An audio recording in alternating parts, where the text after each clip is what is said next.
Welcome back, everybody. And you know who we got now? Who? Chris Jolly, the freight coach, is with us. How you doing there, Chris? I'm doing fantastic, Michael. How are you guys? I'm doing awesome. I've been training. You've been getting out and eating those donuts in the morning, getting ready for our octagon match, or what? I'm down 45 pounds, Michael. I'm ready to rock in November. So if this is going to be a thing, I will be ready. All right. Well, F3, we're going to have to find ourselves a ring. Yeah. Talk about I did mention it's a hot dog eating competition, right? Oh, okay. Well, all right. I can put them down as well. So let me know. Excellent. Talk about selling tickets to F3 just to come see a competition between you and Chris Jolly. There you go. Hey, that would close some ticket sales, right? I don't know if we'd sell many. My mom might buy one. I don't know. Chris Jolly, what's going on, brother? What's going on in the world of freight brokers right now? Are they like just rocking and rolling with all these high prices and freight everywhere and no capacity, or what's happening? You know, it's an extremely interesting market, and I think everybody can agree with that. But the reality is this is just part of transportation. Like, I mean, over my entire career, there's always been a driver shortage. There's always been a capacity crunch. There's always been market shifts. And I understand, granted, this one's to a little bit more of an extreme, but our job as brokers is to not let this get to our customers. Like, we can't use these as reasons why why we're not executing upon our customers' freight. That's a failure upon us as a broker, in my opinion. Yeah, I totally agree. You've made that commitment. You've got to move the freight, especially if they're a contracted type of customer. You've got to get that stuff moved. That's why they pay you to do this, is to be their flex, right? Is to find those solutions. No, I agree wholeheartedly. And I mean, that's literally our job as an intermediary. Like, everything you're talking about right there. And it's like, we have to position ourselves, though, to not agree to stuff that we know we can't execute upon. Like, and in this market, like, this one speaks to it to the extreme of, unless you cannot commit unless you have capacity. Rolling the dice, like the run and gun mentality that I was brought up in this industry, you just can't do it anymore. You can't, because I think, like, it shows how many people were solely reliant on the spot market to source all of their trucks. Right. Yeah, fake it till you make it doesn't work in this type of situation. And like you're implying there is manage those expectations, understand that, and make it. It's not. I mean, consistency of service is there, obviously, right, Chris? And I mean, you understand it's got to be there. But when something fails, are you standing behind it and making it work, and managing those expectations is important as well. 100%, 100%.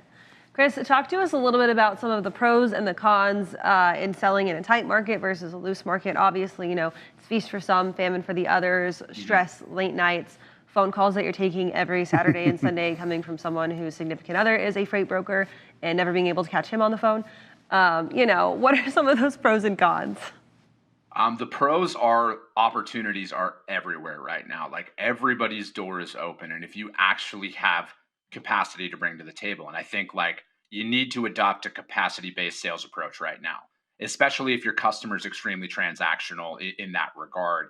A con about this is you literally will be exposed right away if you can't execute upon what you're talking about. So that runway of, you know, you got about 5 to 10 loads to kind of really figure out the ins and outs of your customers. I think that's shortened extremely, or they've reached a point where they're like, listen, we have people who are doing a good enough job, and we're just not going to add anybody because of that. But again, I also am of the mindset that there's an opportunity in any market, and you just have to continuously be persistent in your pursuit of adding new customers.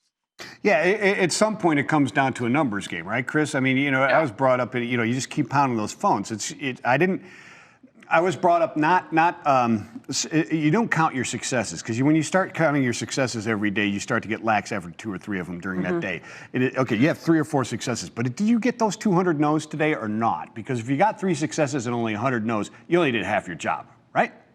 Yeah, pretty much. It's a numbers game. And that's sales in any market, in any industry. It's a numbers game. You have to be in front of people. And, like, right now, with all the tools that are at our disposal on social media and everything else, you can exponentially increase your outreach to your audience, you know? And it's like, I think, like, that's the difference between when I came in the industry, that's all it was like 150 cold calls every single day, no matter what. Now it's like you can scale that back and reach 1,000 people in a day if you're out there utilizing social media to get yourself out there in front of your prospect list.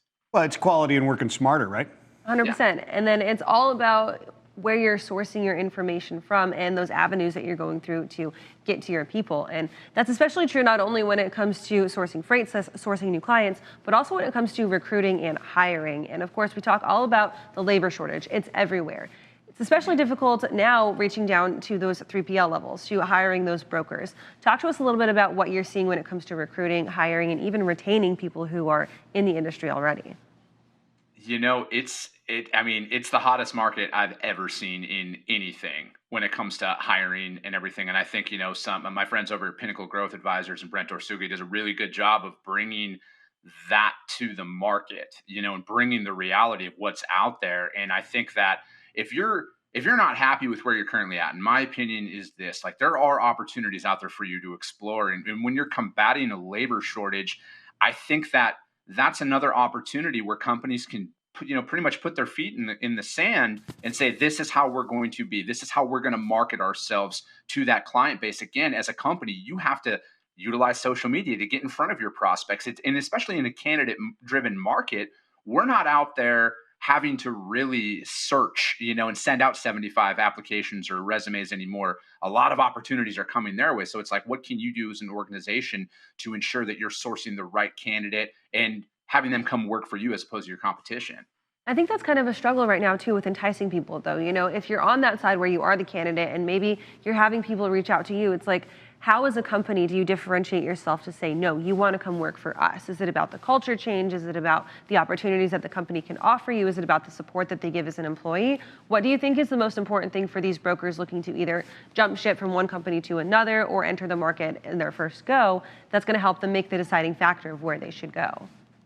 No, I agree. And I think that it's completely dependent upon the candidate. I mean, if you're just out there looking for a higher base salary, you're going to find those candidates out there. They're only looking for that additional money.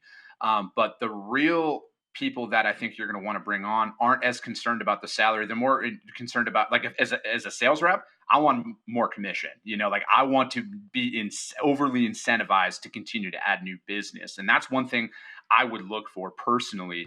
And I think it's growth opportunities. I don't think anybody wants to move to a new company just to find out 12 months later that there's zero advancement opportunity that's out there. So I think that, but like, just flip it back. If I'm a candidate, I think that it's very telling how you will be as an employee if you're, like, ghosting the recruiter, you're ghosting the company that's applying to you.